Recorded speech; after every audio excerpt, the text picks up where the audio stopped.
Hi, this is Eric Robert from GlassEtchingSecrets.com, and today I wanted to show you how to cut a wine bottle with the Kinkajou bottle cutter.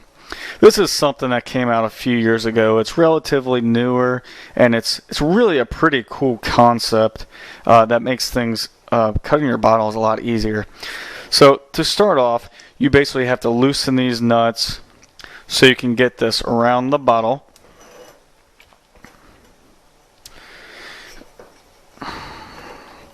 Then once in place where you want it, you also want to make sure that your labels are always removed. So I'm just going to cut it below this for demonstration purposes.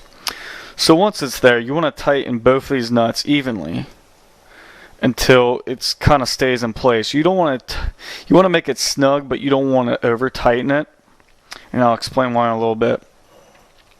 So once you have it where you want, then you tighten these levers on each side to make it tight. Then you want to make sure you can move it around easily. If it's a little bit too tough, you're sometimes pulling it too hard and it can twist it, and this might be a little bit too tight, so I'm going to loosen a little bit further and clamp that back down. That feels a little bit better. Turn it.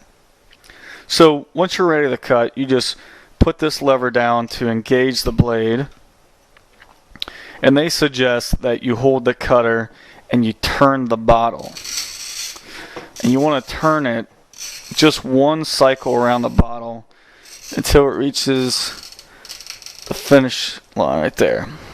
And you can usually sometimes hear it crack right there. So once you're all the way around it once, they do suggest that you don't go around it more than once because it can mess up your blade. So once that's complete, you lift that blade back off, loosen these levers, pull it off. Make sure your score line's okay. And then you want to grab these ties that they give you and place this around the top and bottom of the score line.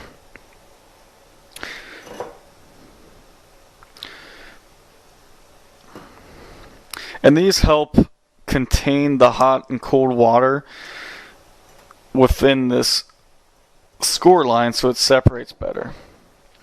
And they suggest you have it about a ½ inch at the max away from your score line. So once that's ready, you want to grab your hot water.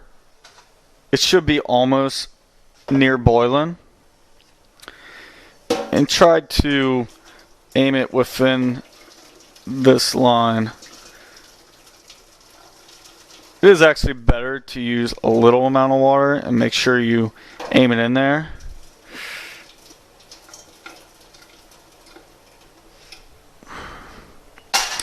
Then you want to turn on your cold water and then separate. So here I just want to explain my review.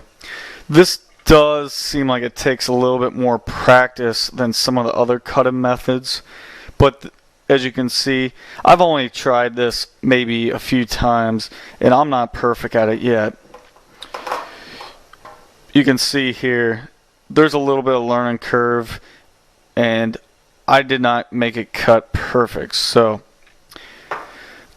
it's not a perfect system. It is great because it's very easy to use, but it does take some practice to do this perfectly. So if you have any questions about this, just leave a comment below, or I'm selling these on my website. You can go click the link below, and I should have some more tips there how to cut it perfectly. Thanks for watching.